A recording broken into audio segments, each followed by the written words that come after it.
జన్మకి నా నిండు హృదయపూర్వక వందనాలండి. అందరూ సంతోషంగా ఉన్నారా? హల్లెలూయా. నేను చిన్న పల్లవి చరణం ఉన్నా లేకపోయినా పాడేస్తానండి. పాటల పుస్తకాలు తెద్దాం అనుకున్నాం కానీ మా గన్నవరం వచ్చిన తర్వాత గుర్తొచ్చింది. అది పెద్ద మా కార్లు ఎప్పుడు ఉంటాయి. మేము వేరే పెళ్ళికి వెళ్తా కారులో ఉన్న బుక్స్ అన్ని పక్కన పెట్టేశారు, తీసుకురాలేకపోయాం. మీకు అయినా వాటితో పని లేదు కదా. చక్కగా ఒకప్పుడు అయితే పాటల పుస్తకం కావాలి, సీడీ కొనుక్కోవాలి, నేర్చుకోవాలి. ఇప్పుడు యూట్యూబ్ వచ్చిన తర్వాత అన్నీ చేతులకు వచ్చేస్తుంది కదా. ఒక దినమైనా గడుచున నీవు లేని నా జీవితం అనే పాట ఎప్పుడైనా విన్నారా? ఈ ఉండొచ్చు కానీ గుర్తు లేకపోవచ్చు. అదే పాడుతూ రూపాల్లో ఇచ్చారు. ఒక దినమైనా గడచునా నీవు లేని నా జీవితాన, ఒక క్షణమైనా ఊహించగలనా నీ కృపలేని నా బ్రతుకును.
అర్థమైందంటారా?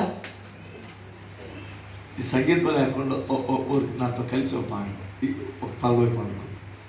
ఒక దినమైనా గడచునా నీవు లేని నా జీవితాన, ఒక క్షణమైనా ఊహించగలనా నీ కృపలేని నా బ్రతుకును.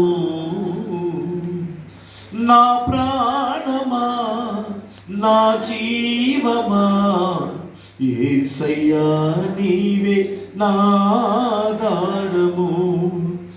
నా ప్రాణమా నా జీవమా యేసయ్యా నీవే నా ఆధారము. వచ్చారు అలసిన హృదయముతో చేరాను నీ సన్నిధి. ఇదేంటి? అలసిన హృదయం ఉంటుందా? అలసిపోయిన శరీరాలు ఉంటాయి కదా. ఒక విషయం చెప్పనా, అలసిపోయిన శరీరానికి వేడి వేడి నీళ్ళతో స్నానం చేసి ఒక 5-6 గంటలు నిద్రపోయామంటే అలసట తీరిపోయింది. హృదయానికి కానీ అలసట వచ్చిందంటే ఏం చేసి తెచ్చగలం? చుట్టూ 100 మంది ఉన్నా, పైకి నవ్వుతున్నా, అంతరంగంలో ఉన్న దుఃఖం మనిషిని వేధిస్తూ ఉంటుంది. ఎప్పుడు చద్దామనిపించింది కొన్నిసార్లు, అవునా కాదా? సరే ఆలోచించండి. డబ్బు లేదా ఇంకొకటి ఏది కూడా అలసట తీర్చలేదు. మరి అలసట ఎలా తీరిందో ఒకసారి ఆలోచించండి. అలసిన హృదయముతో చేరాను నీ సన్నిధి, సమస్యలతో సతమతమై కోరాను నీ స్నేహము. ఏకాంత స్థలములో నీ పాదాలను చేరగా సమస్యలే సంగీతమై ఎదపాడెను స్తుతి గీతము. ఏకాంత స్థలంలో తెలుసు కదా, ప్రార్థన చేసుకోవడమే. అది ఒక్కటే మన సమస్యలు తీర్చే స్థలం. హల్లెలూయా. మంచిది. ఒక చిన్న వాక్యం చదువుకుందాం.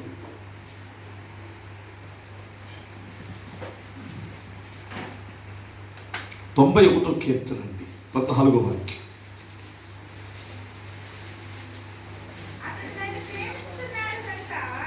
అతడు నన్ను ప్రేమించుచున్నాడు కనుక నేను అతన్ని తప్పించెదను.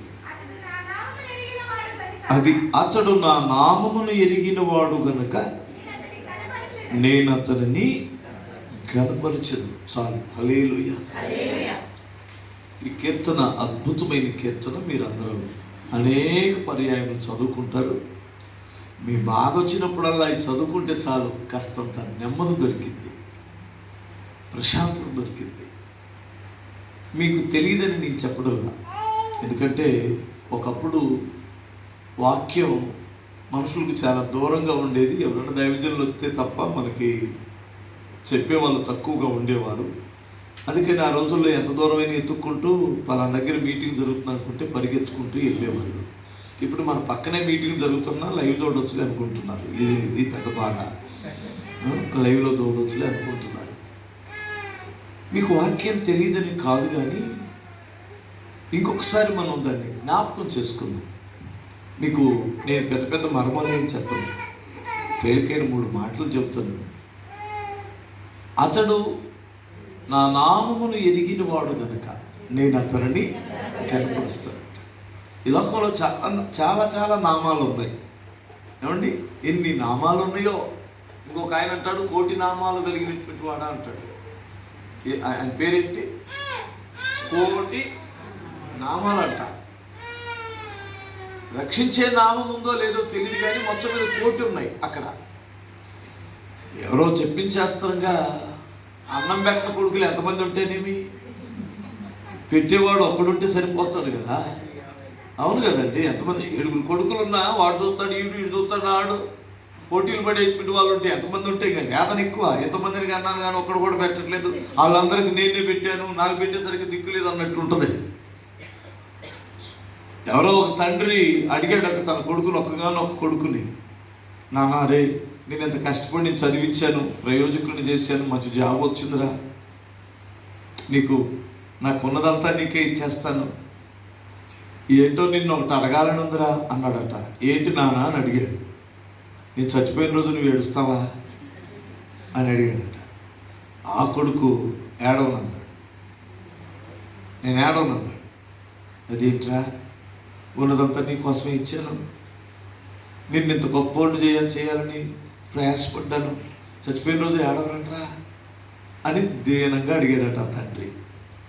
అప్పుడు ఆ కొడుకు అన్నాడట, నాన్న నువ్వు చనిపోయిన తర్వాత నేను ఏడుస్తానో నవ్వుతానో నీకు తెలిసిందా?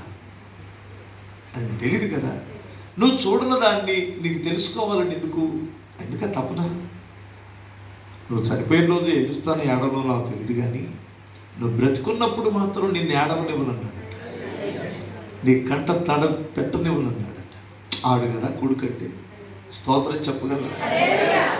నువ్వు బ్రతుకుంటావే అప్పుడు మాత్రం నీ కళ్ళల్లో నేను కన్నీళ్లు చూడను అన్నాడట. అలాగే రక్షించలేని నామాలు ఎన్ని నామాలు ఉంటే ఎందుకు? రక్షించగలిగిన ఒక నామం ఉంది, ఆ నామాన్ని నువ్వు ఎరిగావు గనుక నేను నిన్ను గణపరుస్తాను. నీ బంధువుల్లో, రక్త సంబంధులలో, నీ స్నేహితుల మధ్యలో నువ్వు ఎక్కడ సిగ్గుపడ్డావో అక్కడ నేను నీ తలపైకి ఎత్తానంటాడు. ఎంత గొప్ప దేవుడు ఆయన. ప్రియులారా మీరు గమనించండి, నేను అప్పుడప్పుడు కొంచెం నా సాక్ష్యం చెబుతుంటానులేండి. నేను యేసు ప్రభు నమ్ముకున్నప్పుడు నా స్నేహితులు, మా బంధువులు, మా కులస్తులు నన్ను భలే ఎగతాళి చేసేవాళ్ళండి. ఎంత ఎగతాళిగా అంటే నన్ను ఒక పిచ్చోళ్ళ చూశారు. కానీ ఎవడైతే ఎగతాళి చేశారో, ఎవరైతే తక్కువ చేశారో వారు ఒకడికి తెలియకుండా ఒకడు వచ్చారండి నా దగ్గరికి ప్రార్థన చేయించుకోవడానికి. హల్లెలూయా. ఒకడికి తెలియకుండా ఒకడు. మా ఇంటి ఎదురు ఒకడు ఉంటాడు, మా మేనమామ కొడుకు ఒక ఆయన, నాకంటే పెద్ద ఆయనలేండి. ఆయన ఎంత బాధ అంటే అయింది, మొలలు ఏదో వచ్చినాయండి, మొలలకి ఆపరేషన్ చేయించుకున్నాడు, లూటీలు ఏదో పడినాయి అంట, చాలా భయంకరమైన ఒత్తులు ఏదో తొడిగారు, ఏదో రకరకాల వైద్యాలు చేస్తున్నారు అని చెప్పాడు. మరొక పక్క కడుపులో ఇంత పేగు బాగా పూసి దాన్ని అందరూ కట్ చేయాలని చెప్పారు, కానీ తాత్కాలికంగా మందులు వాడదామన్నారు. ఆయన మజ్జిగన్నం తాగినా కానీ కడుపులో మంట వచ్చిందండి. అంత వేదన అనుభవిస్తున్నాడు. దీనికి దానికి మెంటలు వచ్చి గొడ్డలు ఒకటి భుజాన్ని పెట్టుకొని రోడ్లు అప్పుడు తిరిగేవాడు అందరు నిద్రపోతుంటే, అర్థమవుతుందా? ఎవడో మాంత్రికుడి దగ్గరికి వెళ్తే నరబలిస్తే నీకు రోగం పోయింది అన్నాడట. ఇప్పుడు ఈ బాధకు తట్టుకోలేక ఈ డాక్టర్ ఏమో, మొలల డాక్టర్ ఏమో ఓన్లీ ఎల్లిపాయ కారం తినన్నాడు చీములు పట్టుకుని ఉండడానికి. ఈ డాక్టర్ ఏమన్నాడు, ఓన్లీ మజ్జిగన్నం తప్ప ఏం తాగమాకన్నాడు. మజ్జిగన్నం తాగితే అది ఇబ్బంది, ఏది మొలలో, ఎల్లిపాయ కారం తింటే కడుపులో మంట. ఇప్పుడు ఎట్ట పడుతున్నాడు? మెంటలు వచ్చి తిరుగుతున్నప్పుడు ఎవరో చెప్పారు, ఇంకెందుకు ఇవ్వాలా, ఆయన దగ్గరికి వెళ్ళరాదా? ఎవరి దగ్గరికి? యేసుప్రభు గారి దగ్గరికి. అంటే మరి యేసుప్రభు దగ్గరికి వెళ్ళాలంటే మనకు ఎప్పుడు ఎవడున్నాడు? అప్పుడు నా దగ్గరికి వచ్చాడు, అర్ధరాత్రి వచ్చాడు, నికోదేము వచ్చినట్లు నన్ను లేపి శివా శివా శివా అంటున్నాడు అర్ధరాత్రి. నన్ను సూపర్గా ఎగతాళి చేసినటువంటి వాడు ఎవడైనా ఉన్నట్టు ఆయనే. ఆయన పేరు పర్వతాలు. ఏం పేరు ఆయన పేరు? పర్వతాల మీద ఉన్నాడు కదా ఒక ఆయన, ఆ పేరు రకరకాల. మా వాడి పేరు 7 కొండలు, మా తమ్ముడి పేరు 7 కొండలు. దాన్ని ఇంకొక పేరు, కొండలకి ఇంకో పేరు ఏముంటుంది? పర్వతాలు. ఈయనేం పర్వతాలు, మా వాడేమో 7 కొండలు. అర్థమవుతుందండి. ఈ పర్వతాలు వచ్చి శివ పరిస్థితి ఇది, నేను బతుకుతానంటావా అన్నాడు. నువ్వు యేసయ్య దగ్గరకు వచ్చావు, ఇప్పుడైనా లేటుగానైనా ఆయన నిన్ను బ్రతికిస్తాడు. ప్రార్థన చేస్తేనండి కరెక్ట్గా వారం తర్వాత దేవుడు అద్భుతమైన స్వస్థత ఆయనకి ఇచ్చాడండి. నేను ఏ దేవుడిని విమర్శించడానికి కాదు, నేను ఒకటే అంటాను. మన వాళ్ళు చాలామంది ఏమంటారంటే దుష్ట శిక్షణ తిష్ట రక్షణ అంటారు. చెప్పడానికి భలే అందంగా ఉంటుంది ఆ మాట, సూపర్గా ఉంటుంది ఆ మాట. కానీ నా కొడుకు తప్పు చేస్తే వాడిని ఉరిదీరి అంటే నేను తీసుకోగలనా? మరి నువ్వు తీస్తావా? నా బిడ్డని కాపాడుకోవడానికి ప్రయత్నం చేస్తాం. ఏరే వాడి కొడుకునైతే నిలువున నరికేయండి, పొడిసేయండి, రోడ్డు మీద ఉరిదీయండి అని చెప్తాం, అందరు కలిసి కేకలేస్తాం. కానీ నా బిడ్డ అయితే ఎట్లా గట్ట క్షమించండి అయ్యా, వాడు అలా సోదాకా లాంటి వాడు కాదు బాబు, ఆ పక్కనోడు మాటలు అలా అయిపోయాడు బాబు అని అంటాం. ఎందుకంటే మన బిడ్డను మనం రక్షించుకోవడానికి. అదే ప్రభు చేసిన పని. మనుషుడు పాపం చేసినప్పుడు రక్షించడానికి తను తాను బలి చేసుకున్న వాడే ప్రభు అయిన యేసుక్రీస్తు. ఆ నామమును ఎరిగిన నీవు ధన్యుడివి, నేను నిన్ను ఘనపరుస్తాను అంటాడు. హల్లెలూయా. ఇప్పుడు నేను 3 మాటలు చెప్పేసి ముగించేస్తాను. అసలు ఆయన నామాన్ని ఎరగడం అంటే ఏంటి నాకు అర్థం కాదు. ఆ నామం అందరూ ఎరిగారు కదా.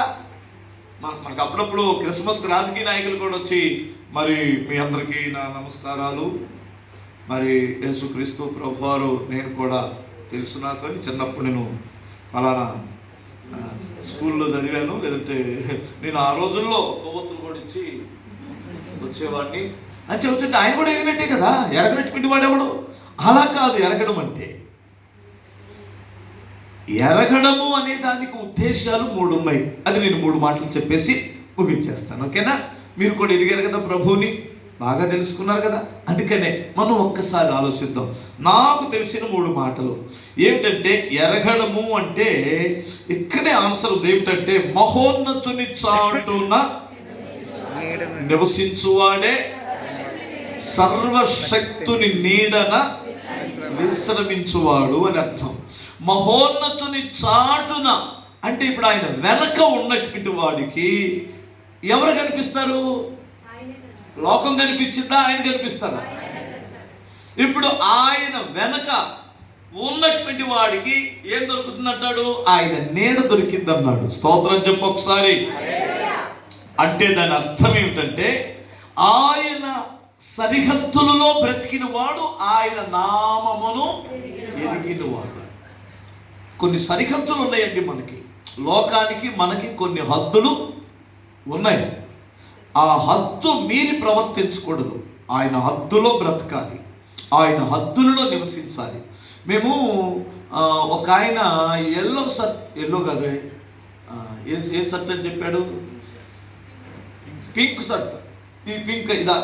ఓకే, పింక్ షర్ట్ ఆయన ఒక ఆయన వస్తాడు చూడండి అన్నాడు. ఒక ఆయన లైట్ పింక్ షర్ట్ ఆయన అక్కడ కనపడ్డాడు. ఆయన అనుకున్నాం మేము, ఆయన అయ్యి ఉంటాడు అనుకున్నాం. ఒక సెకండ్ చూస్తే, నిదానించి చూస్తే ఇలా అన్నాడు. అయితే మనోడు కాదు అనుకున్నాం. మీరు గమనించారా? లేదంటే అతన్ని వెళ్ళి అడిగేవాళ్ళం, బాబు నువ్వేనా అని. అడుగుదామని లోపల నోట్లో ఏం చూసాం? ఇప్పుడు వీడు ఎవరి సరిహద్దులో లేడు? మీ మందిరం ముందే ఉన్నాడు, అతను ఇక్కడే ఉన్నాడు, కానీ ఆ నోట్లో ఏముంది అంటే ఇప్పుడు ఎవరి సరిహద్దులో లేడాడు అంటే ఇప్పుడు మీరు చర్చికి వచ్చినంత మాత్రాన కుదరదండి, ఇది రాకుండా ఉండాలండి. మరి మీకు అర్థమవుతుందా? హల్లెలూయా. మాకే అర్థమైపోయిందాడు మన సరిహద్దులో కాదని. లోకం కూడా మీరు ఏ సరిహద్దులో ఉన్నారో చూసుకుంటుంది కదండి. దేవుడు గణపరచడం అంటే సామాన్యమైన విషయం కాదు కదా. నమ్మకస్తులే కదా దేవుడు గణపరుస్తాడు. నమ్మకమైన వారికి మెండైన దీవెనలు వస్తాయి అన్నాడు. ఒక మాట మీకు జ్ఞాపకం చేస్తాను. ఒక కుటుంబం బెత్లెహేము నుండి మోయాబుకి వెళ్ళారు. వెళ్ళకూడదు, వెళ్ళారు. అక్కడ సహవాసం లేదు, దేవుని భయం లేదు, పాపం అన్నీ కోల్పోయారు. అన్నీ కోల్పోయిన తర్వాత లాస్ట్కి వచ్చింది బుద్ధి నయోమి గారికి. ఫస్ట్ వాళ్ళు ఆయన చచ్చిపోయినట్టే వెళ్తే పోయేది. కొడుకులు కూడా అయిపోయిన తర్వాత ఉన్న సామాను మూట కట్టుకొని, అమ్మ మా ఊరు వెళ్ళిపోతాను తల్లి, మీ దారిని మీరు వెళ్ళండి అంటే, ఒక ఆమె ముద్దు పెట్టుకొని వెళ్ళిపోయింది. తర్వాత ఎరగడైపోతాను, నువ్వు నేను వేరే పెళ్లి చేసుకుంటాను అనుకుందేమో నాకు తెలీదు. ఎవరో పెద్దమ్మాయి, పెద్దకోళ్ళు వార్ప. తర్వాత రూత్ అనేటువంటి ఒక ఆమె వచ్చి, లేదు నేను నీతోనే ఉంటాను, నువ్వు ఎక్కడికి వెళ్తే నేను అక్కడికి వస్తాను, నువ్వు చస్తే నేను చస్తాను, నువ్వు బ్రతికితే నేను బ్రతుకుతాను, నీ దేవుడే నా దేవుడు, నీ సమాధే నా సమాధి అనుకుని తీర్మానంతో ఆమెను వెంబడిస్తే సరే వెళ్ళారు. మొత్తం మీద బెత్లెహేము చేరుకున్న తర్వాత ఆమె ఏం చెప్పిందంటే, అమ్మాయి తినడానికి ఏమి లేదు, ఈ పక్కనే మన ఊరికి ఆనుకున్నటువంటి పొలాల్లో పరిగెడుతున్నారు, ఏదో ఒక పొలం నీ మీద దయ చూపించే మహానుభావుడు ఎవడొకడు ఉంటారు, రైతులు, వాళ్ళ దగ్గరికి వెళ్ళి పరిగెడుకుంటే తప్ప మనకు భోజనం లేదు నాన్న, యవనస్తురాలు కాబట్టి నేను ముసలిదాన్ని అయిపోయాను, నేనేమో ఏరలేను, నువ్వు వెళ్ళు తల్లి అని పంపిస్తే పాపం వెళ్ళగానే అక్కడ ఒక ఆయన కనికరపడి, అమ్మ ఇక్కడే ఏరుకో, కానీ నీకు ఒక షరతు, ఈ పొలములోనే ఏరుకోవాలి, వేరొక పొలములోనికి వెళ్ళకూడదు. అది కనుక ఆ పొలం ఉంది, ఇదిగో ఈ పొలం ఉంది, అది కనుక ఇక్కడ ఉంది అంటే నీ ఇష్టం మరి అన్నాడు.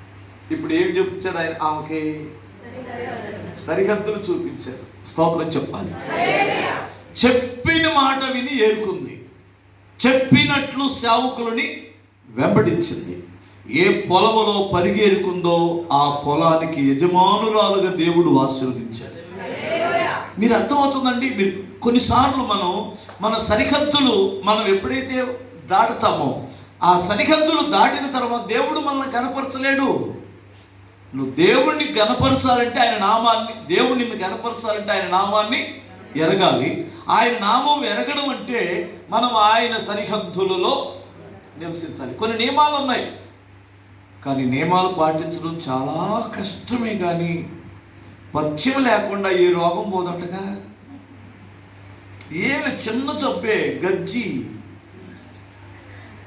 చిన్న జబ్బే కదా, ప్రాణం తీసిందంటే ఎవరికైనా గజ్జి ఉంటే డాక్టర్ గారి దగ్గరికి వెళ్తే వంకాయ తినొద్దంటాడు, చేప తినొద్దంటాడు. పథ్యం లేకపోతే జీవితకాలం అంతా గేరాల్సి వచ్చింది బిడ్డ. అవునా? నోరు కాసుకున్నాం అనుకోండి అదే పోయింది. ఏమంటారు? ఏంటి మీరందరూ నా వైపు ఒక రకంగా? పథ్యం దేవుడి దగ్గరికి వచ్చిన తర్వాత ఏ పథ్యం ఉండాలో ఏ పథ్యం కావాలో అర్థం కావట్లా మన వాళ్ళకి. తిండి దగ్గర పథ్యం లేదు, ప్రభు దగ్గరికి తిండి దగ్గర పథ్యం లేదు. ఇంకా చెప్పనా, చక్కగా పెళ్లి చేసుకోవచ్చు, పిల్లలను కూడా కనొచ్చు, ఇద్దరు కాదు నలుగురిని కను, ఎవరొద్దన్నారు కనొచ్చు, తప్పేమీ లేదు. పాలు తాగు, మజ్జిగ తాగు, కూల్ డ్రింక్స్ తాగండి, ఓకేనా? ఇంకేనా జ్యూసులు తాగండి, మందు తాగద్దు. అదే కదా పథ్యం. పెళ్లి చేసుకో, అర్థమవుతుందా? పిల్లలు కదా, ఇంకొక ఏషాలు, అదే కదా అర్థం. అంటే ఏం లేదు అమ్మ, నేను చెప్పే మాటలు ఇక్కడికి వచ్చి కూడా ఈ పాస్టర్ గారికి చంపేస్తున్నాడు, అందుకని నేను వీడియోలు చూడకూడదు అనుకునే వాళ్ళు కూడా ఉంటారు మీలో. హల్లెలూయా. ఇక్కడ ఏదన్నా మమ్మల్ని ఆదరిస్తారనుకుంటే, అమ్మ నేను ఒకటే చెప్తాను, ఆదరించే దేవుడికి మనం శత్రువులు అయిపోతే ఇంకెవడు ఆదరిస్తాడు? అది కదా మూలాలు. ఇప్పుడు జబ్బుకి మూలం ఏమిటో తెలుసుకుంటే జబ్బు ఊరికి తగ్గిపోయిందండి. అందుకనే మనం ఎక్కడైనా డాక్టర్ దగ్గరికి వెళ్ళినప్పుడు ఫస్ట్ బ్లడ్ టెస్ట్ చేస్తాడు. బ్లడ్ టెస్ట్ చేస్తే సింపుల్గా తేలిక తగ్గిపోయింది. ఆ బ్లడ్ టెస్ట్ చేయకుండా 1000 రూపాయల మందులు వాడిన రోగం పోవాలి కదా. అంతే, కొన్ని రోగాలు ఊరికినే పోతాయి. అలాగనే హద్దు మీరకుండా ఉండడమే దేవుని నామమును ఎరిగినవాడు అని అర్థం. హల్లెలూయా. ఇంకొక మాట చెప్తాను నేను, ఏమిటంటే కీర్తన గ్రంథములోనే 128వ కీర్తన 1వ వాక్యం, యెహోవా యందు భయభక్తులు కలిగి ఆయన త్రోవల యందు నడుచు వారందరూ ధన్యులు. హల్లెలూయా. ఆయన నామమును ఎరగడం అంటే ఆయన మార్గములో నడవడం. స్తోత్రం. ఆయన త్రోవలలో నడవడం, అంతే కదండి. సరిహద్దులలో ఉన్నవాడికి ప్రతిఫలం నేను చెప్పలేదు కదా, ప్రతిఫలం ఖచ్చితంగా ఉంటుంది. అదే బోయాజు ఒక మాట అన్నాడు, నువ్వు సురక్షితముగా నుందువు అన్నాడు. 91వ కీర్తన 1వ వాక్యం చదివాం, మహోన్నతుని చాటున నివసించే నీవు సర్వశక్తుని నీడను విశ్రమిస్తావు. ఆయన సరిహద్దులలో ఉంటే సురక్షితంగా ఉంటావు, ప్రశాంతతను అనుభవిస్తావు. ఇంకెంతకంటే గొప్ప ప్రతిఫలం మనకేముంటుంది? ఆయన సరిహద్దులలో ఆయన నామమున ఎరగడం అంటే ఆయన త్రోవలలో నడుచుకోవడం. హల్లెలూయా. ఆయన మార్గములో నడుచుకోవడం, ఆయనలో నడుచుకోవడం. మనం చాలాసార్లు దేవుని మార్గములో నడవడం అంటే చాలా కష్టం అనుకుంటున్నారు. అసలు కానే కాదు. ఇంత తేలికైన మార్గం నాకు తెలిసి మరి ఎక్కడ లేదు. కాకపోతే వంగి నడిస్తే చాలు. కాస్తంత ఇరుకు, ముళ్ళ మార్గం మాత్రం కాదు. అగాధానికి నడిపించే మార్గం ఇది కాదు. నాశనానికి నడిపించే మార్గం ఇది కాదు. మరి ఏ మార్గం ఇది? కాస్తంత ఇరుకు మార్గం. ఇప్పుడు ఇరుకులో 2 అడుగులే ఉందండి, ఒకేసారి అందరం వెళ్ళాలి. ఒకటి తర్వాత ఒకటి ఏం చేయాలి? విశాల మార్గంలో ఈ నాడు తలుతాడు, ఆ నీడు తలుతాడు, కుదరదు. ఇక్కడ క్యూలో వెళ్ళాలి అంటే క్రమం ఉందో, క్రమం ఉంది. క్రమాన్ని ఏమంటారంటే ఇరుకు అంటారు. క్రమం లేని దాన్నే అక్రమం అంటారు. అర్థమవుతుంది. ఈ మార్గములో కానీ నువ్వు నడవగలిగితే, నడవడం హనోకు దేవునితో నడిచెను అంటాడు. హల్లెలూయా. దేవునితో నడవడం అంటే సామాన్యమైన ధన్యత అంటారా? నేను కష్టం అనే దానికంటే గొప్ప ధన్యత అంటారు. హల్లెలూయా. దేవుడితో నడుస్తున్నటువంటి వ్యక్తి ఎలా చెప్పాలి మీకు? సింహం మన చేతిలో ఉంటే ఎవడైనా మన మీదకి వస్తాడా? చెప్పరేంటండి? సింహం ఎలా పట్టుకొని వెళ్తున్నాం అనుకోండి, సింహంతో నడుస్తున్నాం అనుకోండి, ఎవడొస్తాడు మన జోలికి? వచ్చి బ్రతకగలడా? నిన్ను ముట్టినవాడు నా కనుగుడ్డుని ముట్టినట్లు అంటాడు. ఒక చిన్న పిల్లవాడికి 4-5 సంవత్సరాలు ఉన్నటువంటి బిడ్డకి తన తండ్రి ఉంటే ఎంత ధైర్యం అండి? తన తండ్రితో వెళ్తున్నప్పుడు ఎంత టీవీగా నడుస్తాడో తెలిసాడు. ఎవడైనా పిల్లోడు వచ్చి ఇలా అన్నాడు అనుకో, ఎట్లా అంటాడు? నువ్వేమన్నా అన్నావో మా నాన్నతో చెబుతానంటాడు. చిన్నప్పుడు మీకు గుర్తుందో లేదో, నాకు మాత్రం బాగా గుర్తుంటుంది.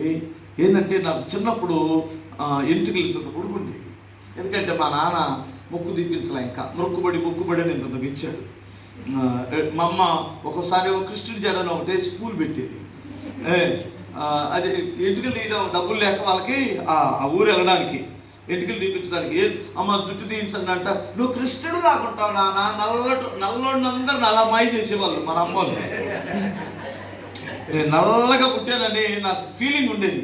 అందుకనే మా అమ్మ అనేది, నువ్వు నలుపు నారాయణమూర్తి నాయన, నువ్వు కృష్ణుడు లాగుంటావని కృష్ణుడు జడేసి చిన్న పూలు ఇట్లా చుడితే నేను కృష్ణుడు అని అంటాడు చిన్నప్పుడు. అందుకని ఎవడు పడితే వాడు జుట్టు పీకుతుండేవాడు. జుట్టు పీకుతున్నాడని నేనేం చేసేవాడిని అంటే, నాకు అలివైనటువంటి వాడిని ఎవరినైనా వేసేవాడిని. వేసిన తర్వాత వాడెళ్ళి వాళ్ళ నాన్నకు చెబితే వాళ్ళ నాన్న తంతాడని మా నాన్న పక్కనే తిరిగేవాడిని. రోడ్డు మీదకి వచ్చినప్పుడల్లా మా నాన్న పక్కనే తిరిగేవాడిని. అర్థమవుతుందా? మా నాన్న ఎక్కడుంటే అక్కడ మా నాన్న వెనకాల ఉండేవాడిని. అప్పుడప్పుడు ఇలా చూసి ఆడు, మీ నాన్న పోనీ నీ సంగతి తెలుస్తానంటే ఉండేవాడు.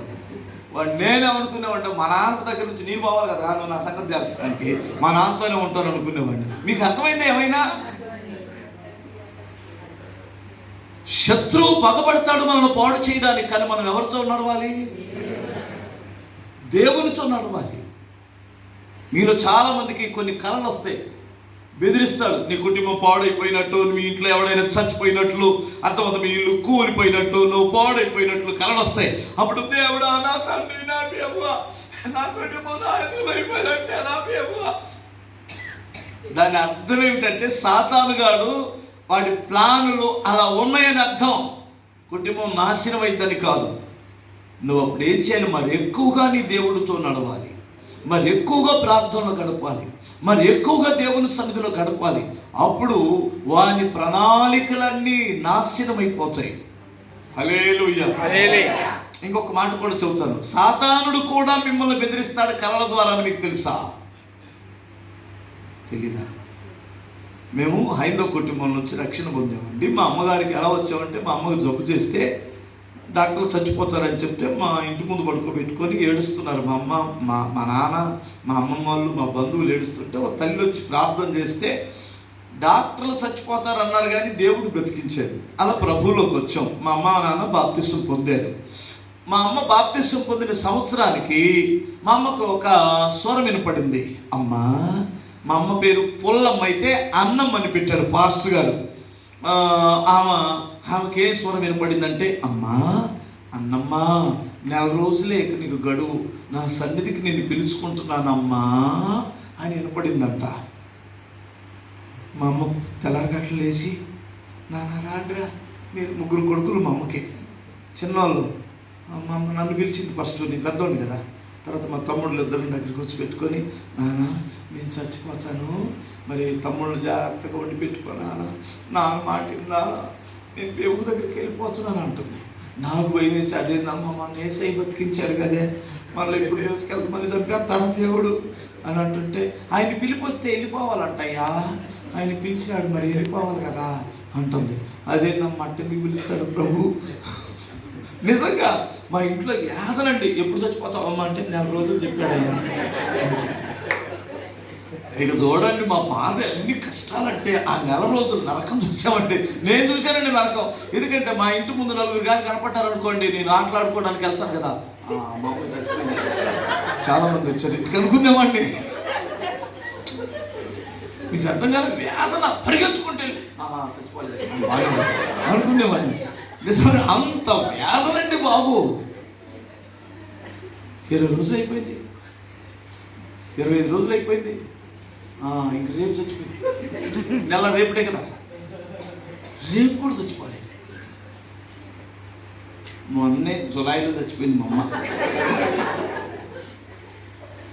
1986లో చచ్చిపోతాడని చెప్తే 25 జులై 30వ తేదీ మా అమ్మ చచ్చిపోయిందండి. 5 సంవత్సరాలు ఇచ్చాడంటే దాదాపు 40 సంవత్సరాలు. అప్పుడు చెప్పినోడు దేవుడేనా? ఆడి స్వరం మారుతారు తెలుసా? అమ్మా అన్నమ్మా, 4 రోజుల్లో తీసేసుకుంటానమ్మా అంటే ఆడి బాబు సొమ్మ తీసుకోవడానికి ఎవరి సొత్తు? మనం ఎవరితో నడుస్తున్నాం? ఎవరి మార్గంలో ఉన్నాం? దేవుని మార్గం. ఆయన మార్గములలో ఉండగా నిన్ను కదిలించేవాడు ఎవడు లేడు. వచ్చే ప్రతిఫలం ఏంటో తెలుసా? ఎక్కడే చెప్పాడు, నీ చేతుల కష్టార్జితము నీవు అనుభవిస్తావు. హల్లెలూయా చెప్పండి. నీ కష్టార్జితము నువ్వు అనుభవిస్తావు, నువ్వు ధన్యుడిగా మారుతావు. ఇంకా చెప్పనా, నీ భార్య ఫలించే ద్రాక్షవల్లిగా ఉంటుంది. ద్రాక్షవల్లితో ఎందుకు పోల్చాడంటారు? స్త్రీని కాదు, భార్యని. హల్లెలూయా. ఎందుకు పోల్చాడంటారు? ఒక మాట చెప్పనా మీకు, మగ మనిషికి బాధ వస్తే 2 స్థలాలు ఎత్తుకుంటాడు. ఏ స్థలాలను చూస్తున్నారు? 1 మందు దొరికే స్థలం, 2 స్త్రీ దొరికే స్థలం. అవునా కాదా? నీకు తెలియదు. నిజం. ఎందుకు తాగామంటే తాగకూడదు అనుకున్నాను కానీ అంటాడు. ఆ సంతోషం తన భార్యకి దగ్గరగానే దొరికితే ప్రపంచాన్ని మర్చిపోతాడు. అవునా కాదా? మా సంగతి చెప్పమని చూస్తున్నాను. హల్లెలూయా. బ్రదర్ చెప్పండి అయ్యా, నిజం కాదా?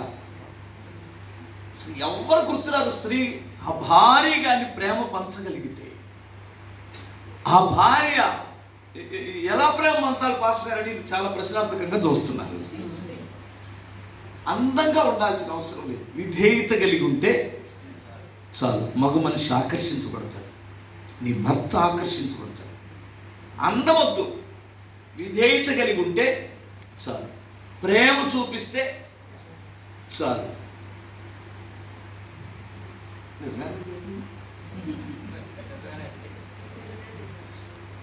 అందాన్ని చూపించి ఆకర్షించేది లోకం, వేశ్యది. గుణాన్ని చూపించి ఆకర్షించేది భార్య. అక్కడ దొరికింది నిజమైన సంతోషం. ఒకవేళ మధ్యలో ఈ ప్రేమ, ఈ గుణ సౌందర్యాన్ని విడిచిపెట్టి వేశ్యకి అలవాటు పడ్డాడు అనుకో, అతి కొద్ది రోజుల్లో సంసోన్లాగా తిరిగి వస్తాడు. అర్థమవుతుందా? నేను దానికి కాదనట్లేదు. ఆ భార్య దగ్గర నీకు ఒక ద్రాక్షావల్లిలో నుంచి వచ్చినటువంటి మత్తు వలన వచ్చిన సంతోషం ఎలా ఉంటుందో, నీ జీవితకాలం అంతా నీ భార్య ద్వారా నీకు సంతోషం వచ్చిందంటాడు. హల్లెలూయా. దీన్ని అది కూడా ఇలా కూడా మార్చుకోవచ్చు. ప్రపంచాన్ని మర్చిపోవాలంటే దేవుని మార్గంలో నడుస్తున్న భర్త దొరికితే చాలండి. ఆ స్త్రీ ధన్యురాలే. అవునా కాదా? ఎంతమంది భక్తి కలిగిన భర్తకి విలువిస్తారు?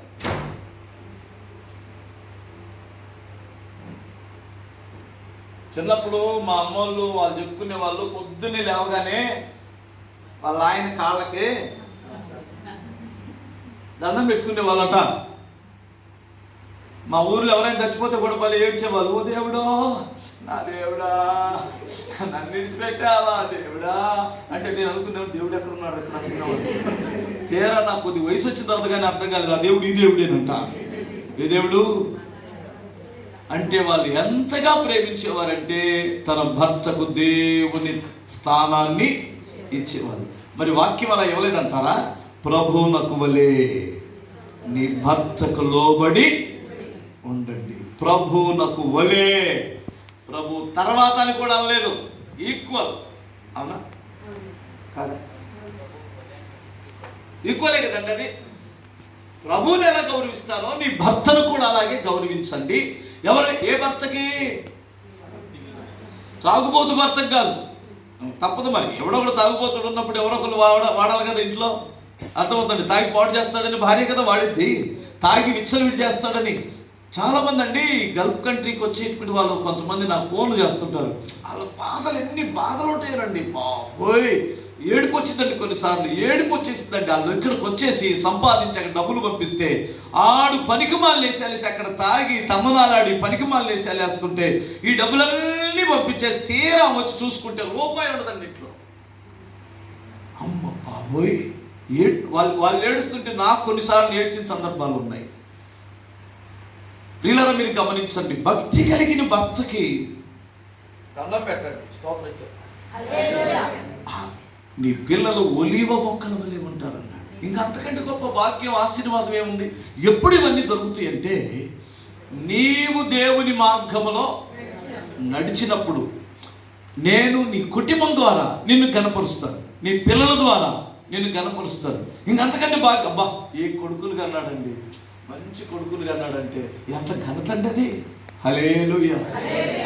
ఉంటే ఇలా పిల్లలాగా ఉండాలండి. సరిపోయింది కదండి మన జీవితానికి.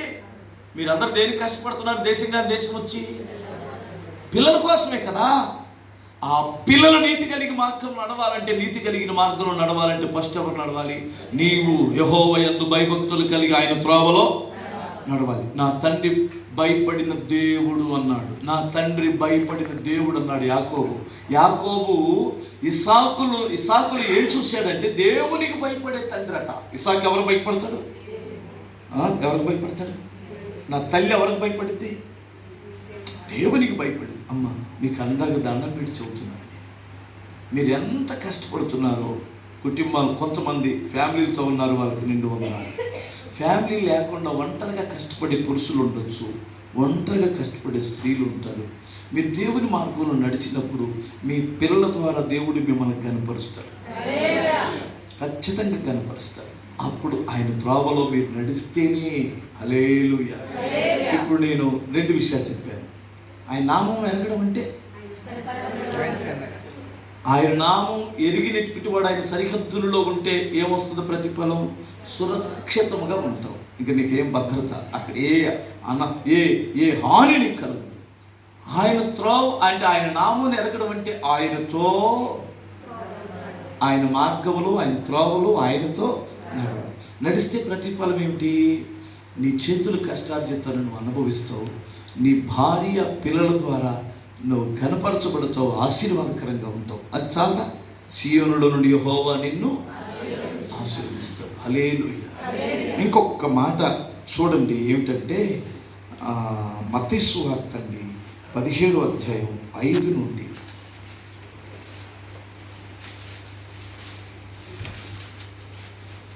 అతడు ఇంకనూ మాట్లాడుచుండగా ఇదిగో ప్రకాశమానమైన ఒక మేఘము వారిని కమ్ముకొనెను. ఇదిగో ఈయన నా ప్రియ కుమారుడు, ఈయన యందు నేను ఆనందించుచున్నాను, ఈయన మాట వినుడని ఒక శబ్దము ఆ మేఘములో నుండి పుట్టెను. చాలు. హల్లెలూయా. ఎవరి మాట వినాలి ఇప్పుడు? ఆయన నామముని వెరగడం అంటే ఆయన మాట విని ఆయన చెప్పినట్లు చేయండి. మరియమ్మ కూడా అదే సలహా ఇచ్చింది, ఆయన మీతో చెప్పున్నది చెయ్యండి. ఆయన ఎరగడం అంటే ఆయన మాట వినడమే. స్తోత్రం చెప్పు. ఆయన మాట వినకుండా ఆయనను మనం ఎలా ఎరిగినట్లు? ఇవన్నీ తేలికైన మాటలే కదా. మర్మాల మర్మాలు కావాలని ఆశపడుతున్నారు కదా.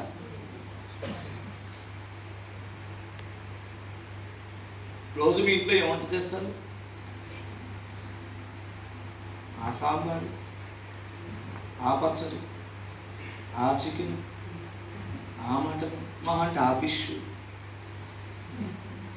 ఇంకా ఏం చేస్తారంటారు?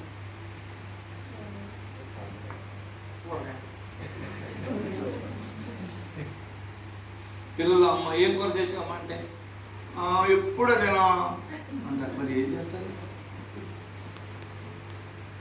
ఓ పాస్టర్ గారు అంట 30 సంవత్సరాలు సేవ చేస్తుంటే 25 సంవత్సరాల నుంచి 2 సహోదరులు వచ్చేవాళ్ళంట.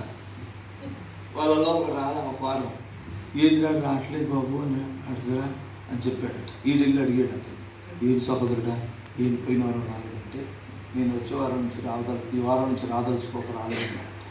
ఏ అన్నాడు. 2 అతను ఏం లేదు 25 సంవత్సరాల నుంచి చర్చకు వస్తున్నాను కానీ ఏం చెబుతున్నాడో నాకు అర్థమై సావట్లేదు, నాకు వర్క్ ఎక్కట్లేదు, అందుకని వచ్చినా ఉంటే రాకపోయినా ఉంటే నేను రాదలుచుకోలేదు. కొన్ని చోట్ల నిజంగానే అర్థం కాదులేండి. లేదు ఎందుకు వెళ్తున్నాం, ఎందుకు పాటిస్తారు కాబట్టి వెళ్తున్నాం పాస్టర్ గారు. ఆడైతే గుర్తుపట్టి పాటిస్తారు, పద్యం ఇస్తారు, ఏదో ఒకటి చెప్తారు కాబట్టి వెళ్తున్నాం. కానీ మరి వాక్యం అర్థం కాదండి బాబు. అయ్యో తిప్పలో పడండి, నాకు ఎందుకు వచ్చింది కదా, దేశంలో ఉన్నాను, ఎక్కడో చోట వెళ్ళి మీ తిప్పలు మీరు పడండిలే. కానీ ఆడు నేను వచ్చే వారి నుంచి రావట్లేదు, నాకు అర్థం కావట్లేదంటే, అవునా వాక్యం అర్థం కావట్లేదు, గుర్తు పెట్టుకోవడానికి కూడా లేదండి, నాకు గుర్తు ఉండట్లేదు, మైండ్ తక్కువ అన్నాడట. అందుకనే రావట్లేదు. ఓ మాట చెబుతాను నేను రా అన్నాడు. ఏంటి? నా పెళ్ళి 25 ఏళ్ళు అయింది, నీకు తెలుసు కదా. ఈ 25 ఏళ్లలో మా ఆవిడ ఏ రోజు ఏ కూర వండి పెట్టానో మర్యాదకు చెప్పు, నన్ను ప్రేమిస్తాను సొక్కబట్టి నిలదీస్తే పోయిన వారంలో ఏముండింది కూడా నాకు తెలియదు అన్నాడు. కానీ ఒక్కటి నిజం, ఆమె ఏ కూర వండిందో నాకు గుర్తులేదు, కానీ ఆ మహాతల్లి పెట్టిన భోజనంతో 25 సంవత్సరాలు బ్రతికేశాను అన్నాడట. నీకు అర్థమైందా? నీకు సబ్జెక్టులు గుర్తుండాల్సిన అవసరం ఉన్నా, దాని సారాంశం గుర్తుంటే చాలు, బ్రతికేస్తారు. హల్లెలూయా. మన వాళ్ళకి సబ్జెక్టులన్నీ గుర్తుండాలంటే పుస్తకాల వరకే ఉంటాయి, హృదయంలో సారాంశం గుర్తుంటుంది. నేను చెప్పే మాట ఏమిటంటే, ఆయన చెప్పునది అప్పుడు మీరు ఆశీర్వాదకరంగా ఉంటారు. ఆయన చెప్పినట్లు చేశాడండి నోవాహు, నాశనమయ్యాడా? ఆయన చెప్పినట్లు చేశాడండి అబ్రహాము, దరిద్రుడయ్యాడా? ఆశీర్వదించబడ్డాడు కదండి. ఆయన చెప్పింది చేసినట్లు బ్రతికినటువంటి వారు ఆశీర్వాదకరంగా ఉన్నారు. ఆయన చెప్పినట్లు చేయడం అంటే నేను దానికి వచ్చే ప్రతిఫలం, చెప్పినట్లు చేస్తే వచ్చే ప్రతిఫలం 3 మాటలు గుర్తు చేస్తాను. ఏమిటంటే, ఈ నా మాటలు విని వాటి చొప్పున చేసే ప్రతివారు బండ మీద తను ఇల్లు కట్టుకునే బుద్ధిమంతుని పోలి ఉండను. వరదలు వచ్చినా, గాలి విసిరి ఆ ఇంటి మీద కొట్టినా, అది బండ మీద కట్టబడింది కనుక ఆ ఇల్లు కూలిపోదు. పాపం అనే తుఫాను విపరీతంగా వస్తుంది లోకం మీదకి. పాపం అనే ఉరవడిలో అనేక కుటుంబాలు నామరూపాలు లేకుండా కొట్టుకొని పోతున్నాయి. అవునా కాదా?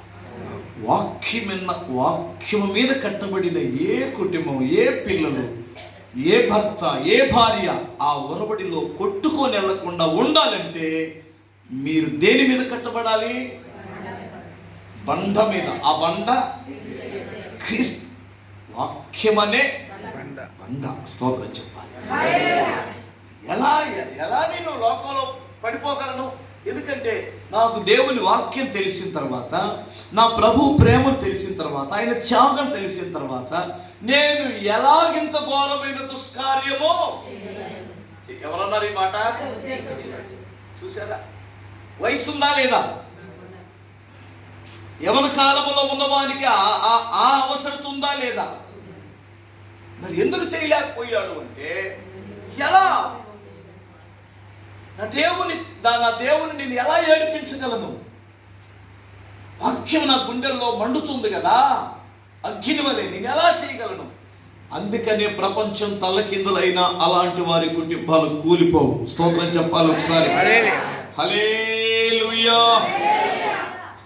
62వ అధ్యాయం యెషయా గ్రంథం 2వ వాక్యములో ఉందంటే, ఎవడ దీనుడై, చూడండి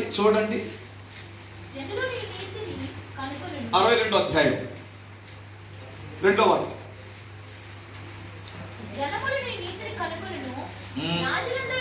అమ్మ అది కాదు, 66.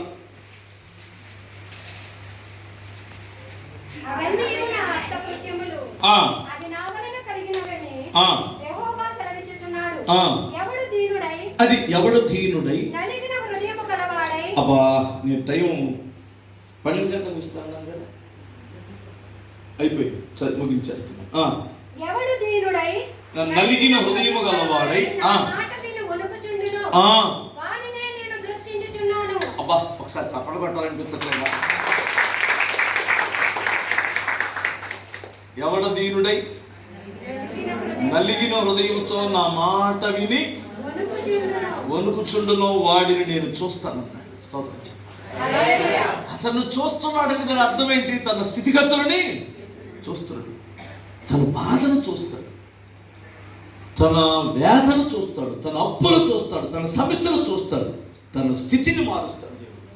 ఎందుకని? దేవుని మాట అంటే తన వణుకు. హల్లెలూయా. భయపడతాడు దేవుడు అంటే.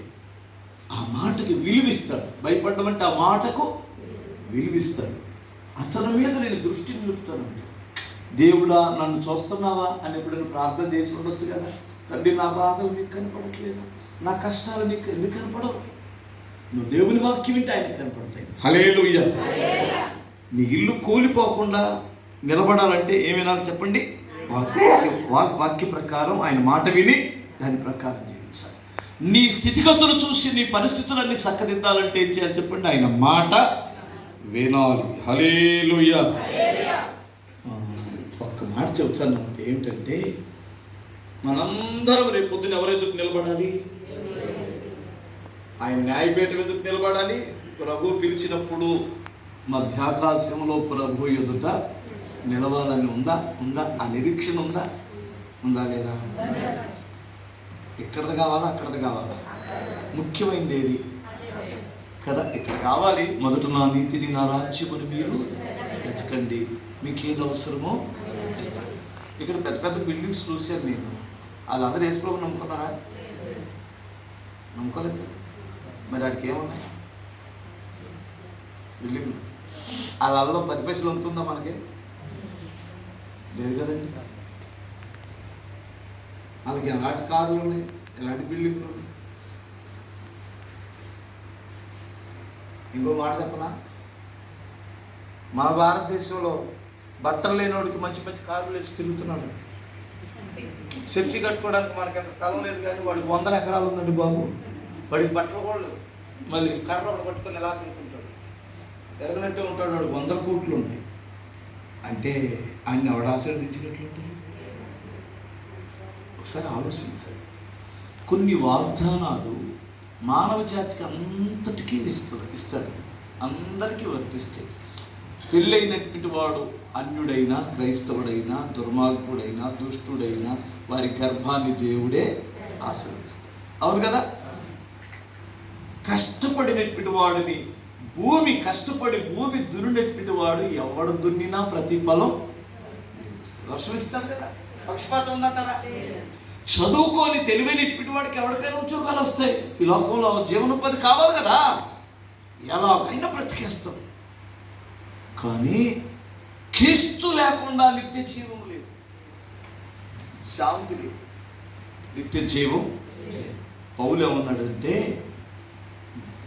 కొలసీలకు రాసిన పత్రిక 1వ అధ్యాయం 28వ వాక్యంలో, ప్రతి మనుషుడిని క్రీస్తు యేసు ఎదుట సంపూర్ణునిగా చేసి ఆయన ఎదుట నిలవబెట్టవలెనని సమస్త విధములైన జ్ఞానముతో మేము ప్రతి మనిషికి బుద్ధి చెప్పుచు ప్రతి మనుషునికి బోధిస్తున్నాము. సాల్ తల్లి ఒక మాట, మేము బుద్ధి చెప్పినా, బోధించినా, ప్రకటించినా ఏం చేయాలని చేసి ప్రభువు ఎదుట నిలబెట్టాలి. చూసారా?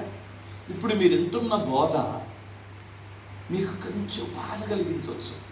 ఏంటి మా స్వేచ్ఛకి అడ్డుపడ్డేస్తారు ఈ పాస్టర్ గారు, మమ్మల్ని ఏంటి ఇలా చేస్తారు, అసలు అడ్డు కట్టేస్తారు, ఈ సుఖం అనుభవించినవరా, ఎలాగైనా బ్రతకనివరా, ఈ పాస్టర్ గారు చర్చికి వెళ్తే మనశ్శాంతి ఉండదు నాకు అనుకుంటారా?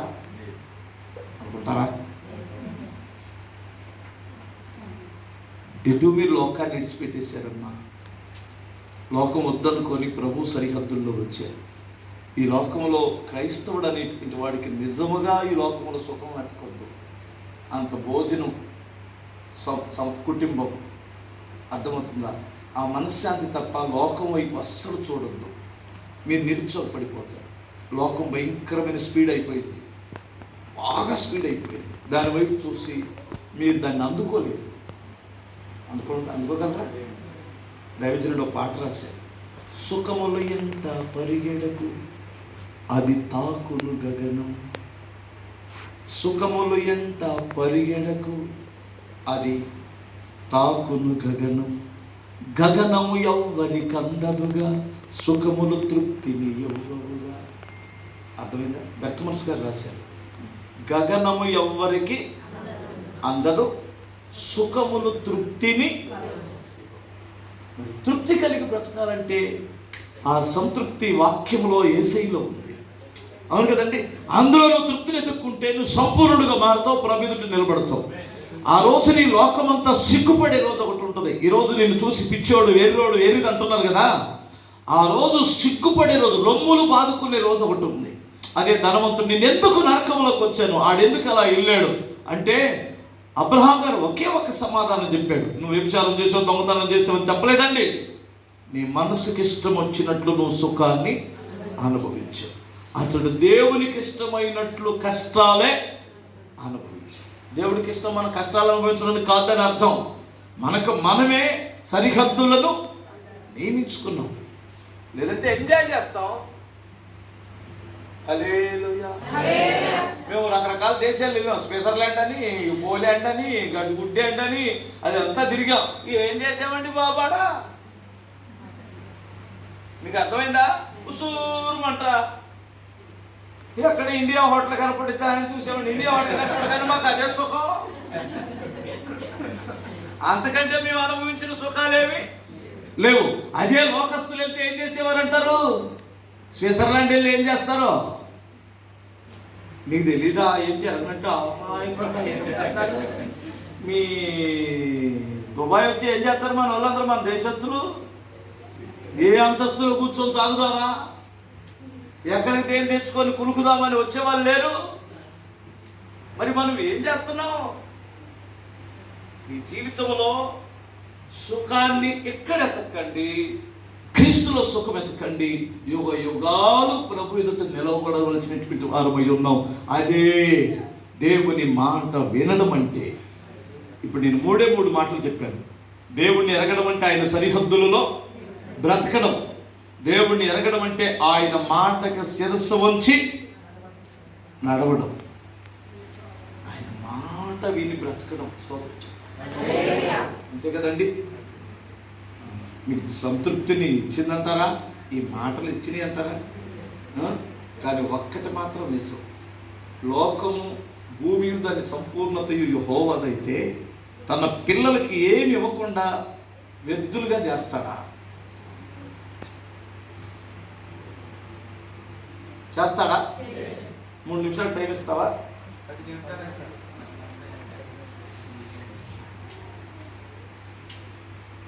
మీరు చాలా మంది నిరుత్సాహంగా ఉన్నారని నాకు అర్థమవుతుంది.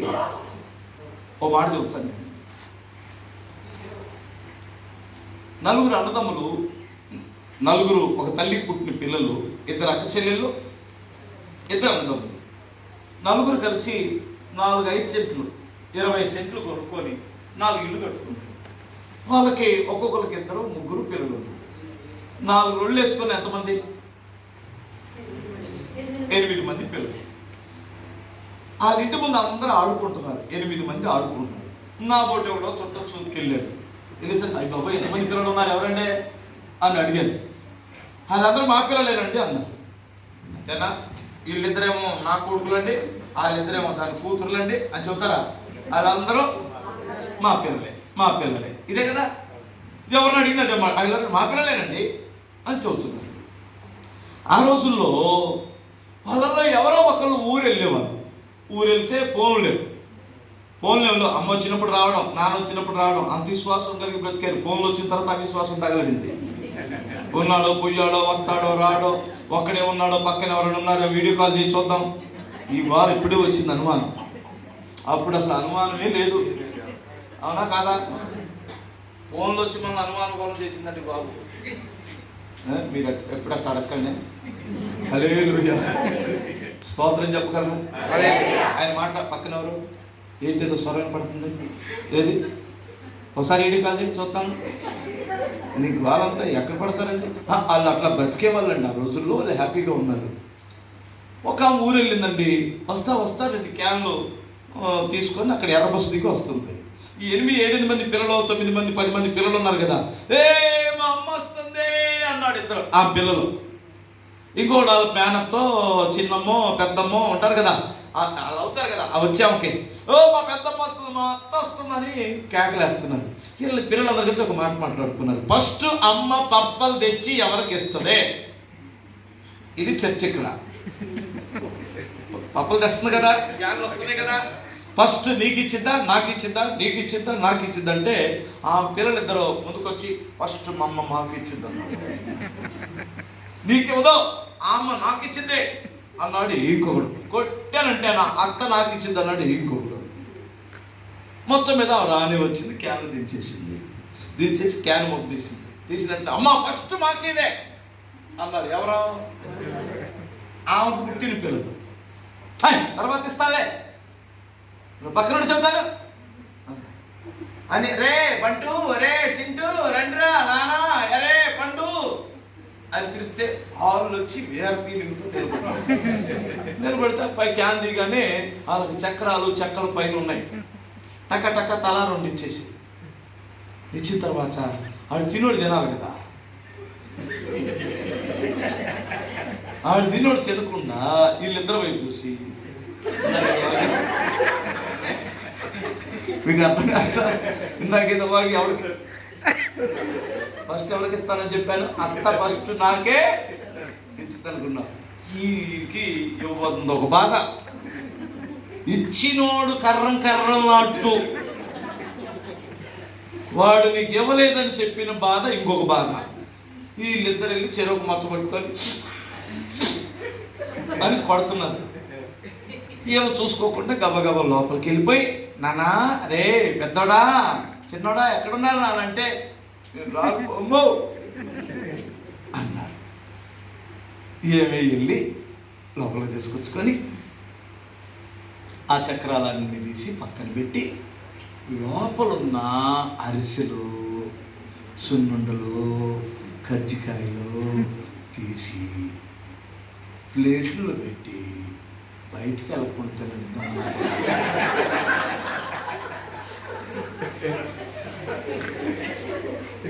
మీకు అర్థమైందా?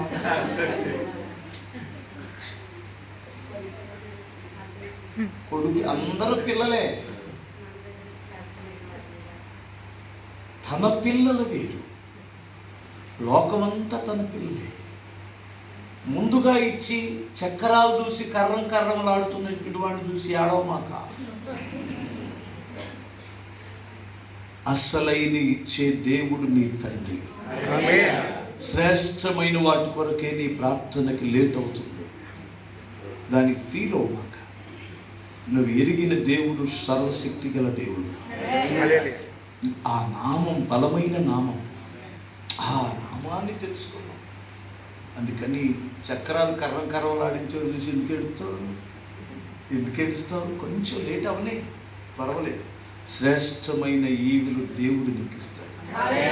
ఈ మాటలు మీ ఇకిడిలో ప్రభు ఫలింప చేయునుగా. ఓకే, చిన్న ప్రార్థన. దయగలిగిన తండ్రి, ఈ వాక్యం దుష్టుడు ఎత్తుకొని పోకుండా ప్రతి హృదయంలో ఫలింప చేయండి నాయన.